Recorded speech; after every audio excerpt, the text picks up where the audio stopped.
Hi guys, welcome back to my YouTube channel 5 minute study. So हमें आज black soil से start करना है। Okay, so let's get started. Video शुरू करने से पहले लाइक शेयर और सब्सक्राइब कर दीजिएगा। और अगर आप मेरे चैनल पर नए हैं so welcome to my channel 5 minute study and this will provide you class 10th related all subjects video. Okay, so let's get started. Black soil के बारे में जान लेते हैं। ये सॉइल ब्लैक इन कलर में होती है, ब्लैक कलर की होती है। इसको रेगुलर सॉइल्स भी कहा जाता है। ब्लैक सॉइल बहुत ज़्यादा मात्रा में कॉटन के लिए बहुत अच्छी साबित हुई है, क्योंकि ब्लैक सॉइल में ज़्यादातर कॉटन उगाई जाती है। कॉटन सॉइल भी इसे हम कहते हैं। ठीक है, इसकी climatic condition parent rock material के साथ होती है, जिसमें इंपॉर्टेंट फैक्टर्स होते हैं ब्लैक सॉइल के फॉर्मेशन के लिए। इस तरह की सॉइल जो है वो डिकन प्लेट्यू में पाई जाती है, जो कि नॉर्थ वेस्ट में है, और ये लावा फ्लो से भी बनी है।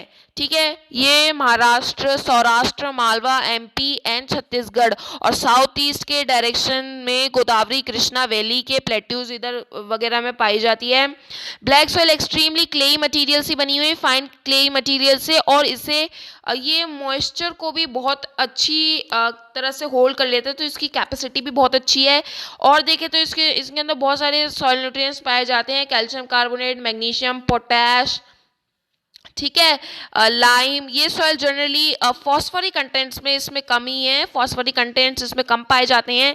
ये सॉइल डीप क्रैक्स में डेवलप होती है हॉट वेदर के दौरान, जो कि सॉइल के प्रॉपर एरेशन में मदद करती है। ये सॉइल स्टिकी होती है जब ये गीली हो जाती है, और इसमें फिर काम करना मुश्किल हो जाता है। इसलिए इसे हमें प्री मॉनसून पीरियड में इसे पहली बारिश की ज़रूरत होती है। ठीक है, यहाँ पे एक चार्ट दे रखा है, major soil type, very important. ठीक है, तो इसे आप ध्यान से रखेंगे कि कौन सी सॉइल किस किस एरिया में पाई जाती है।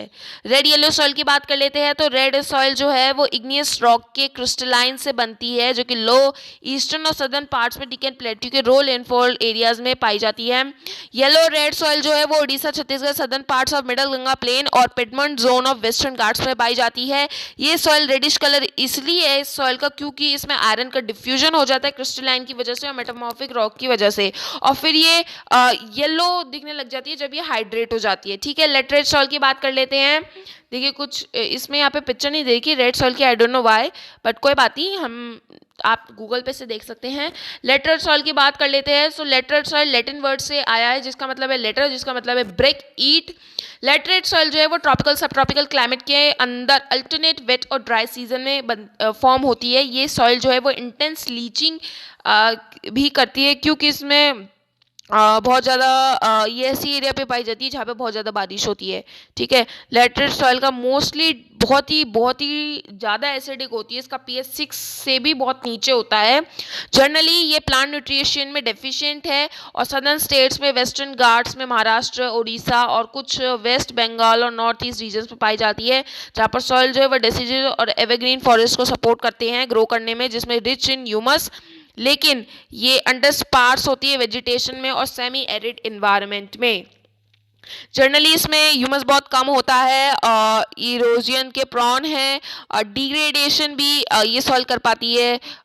डिग्रेडेशन में भी ये सॉइल थोड़ी सी काम कर देती है, क्योंकि ये सॉइल ज़्यादातर मोस्टली बहुत ज़्यादा पाई जाती है, लेकिन ये सॉइल डिग्रेडेशन में मदद करती है। कैसे लैंड डिग्रेडेशन में वो कैसे मदद करती है? ऐसे कि जब लैंडस्लाइड होती है तो ये सॉइल बहुत ज़्यादा हैवी रेन से बहुत ज़्यादा स्टिकी और बहुत ही ज़्यादा चिपचिपी सी दलदल टाइप सी हो जाती है, तो इस वजह से। ठीक है, उसके बाद ये, ठीक है, ये सॉइल टी, कॉफ़ी के उगाने के लिए बहुत ज़्यादा सही है, मतलब इसमें बहुत ज़्यादा टी और कॉफ़ी सॉइल में ग्रो की जाती है। Red laterite soils Tamil Nadu, Andhra Pradesh, Kerala में पाई जाती है, जिसमें कैश्यू नट उगाई जाती है। एरिड सॉइल्स की बात कर लेते हैं। एरिड सॉइल एरिया राजस्थान में पाई जाती है। एरिड सॉइल का जो कलर होता है वो रेड टू ब्राउन के बीच में होता है। जनरली सैंडी इन टेक्सचर होती है, सलाइन इन नेचर होती है।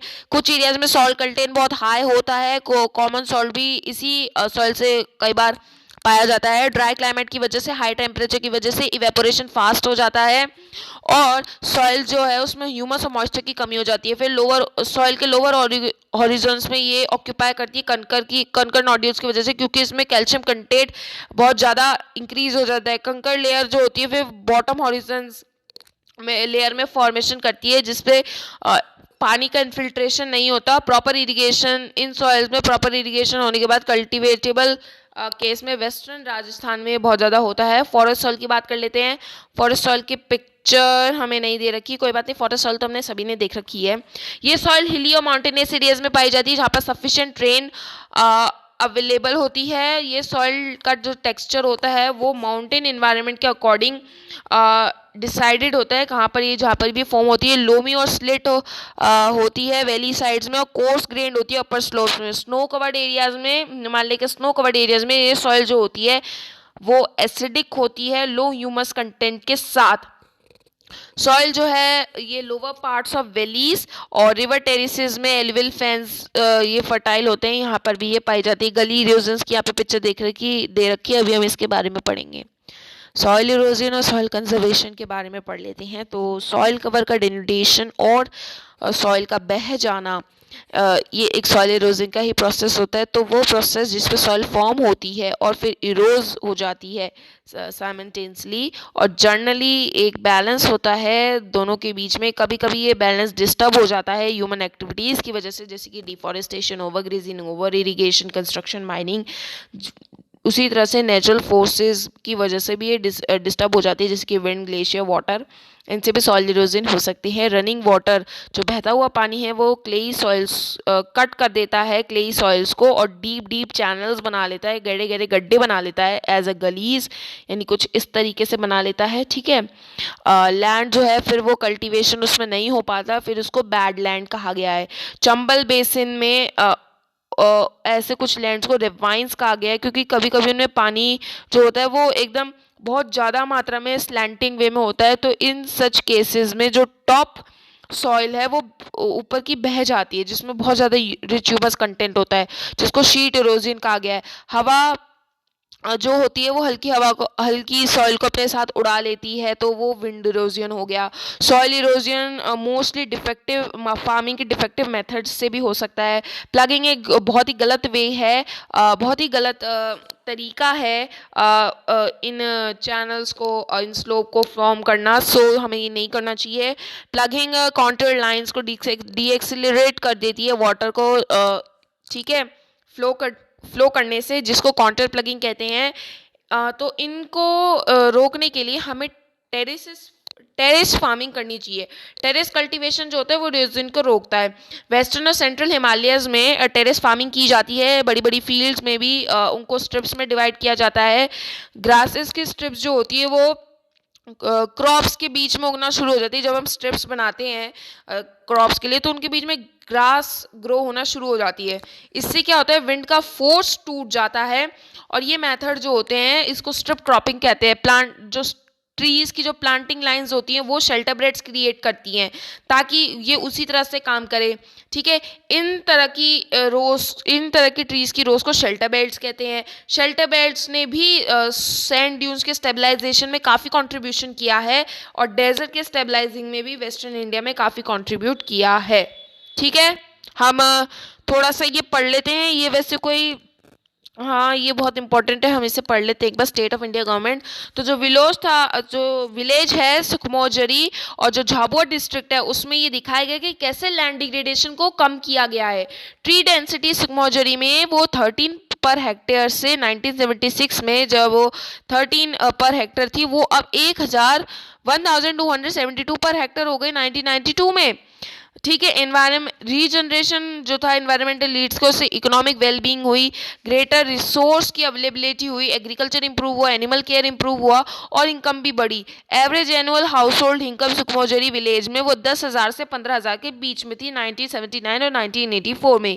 पीपल्स लोगों का जो मैनेजमेंट था इकोलॉजिकल रिस्टोरेशन के ऊपर वो ज़रूरी था, क्योंकि लोग जो थे वो मध्य प्रदेश की गवर्नमेंट ने डिसीजन बनाया था कि 2.9 मिलियन हेक्टर्स या फिर 1% इंडिया का लैंड एरिया जो है वो हरा भरा रहेगा पेड़ों से।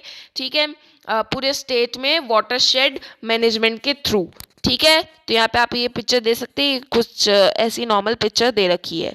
ठीक है, तो इसी के साथ हमारा आज का वीडियो एंड होता है। ठीक है, आई होप आप सभी को समझ में आएगा। हमारा चैप्टर फिनिश हो चुका है guys, so do the revision of this chapter. कोई भी क्वेरी हो आप मुझसे पूछ सकते हैं। सो दोस्तों, आपको कोई भी क्वेरी आप मुझसे कमेंट सेक्शन में पूछ सकते हैं। लाइक शेयर सब्सक्राइब करना बिल्कुल मत भूलिएगा। साथ ही मेरे चैनल को बहुत सारा प्यार दीजिए, सपोर्ट करते रहिए। Till then, thank you very much, bye bye and stay tune for the next chapter.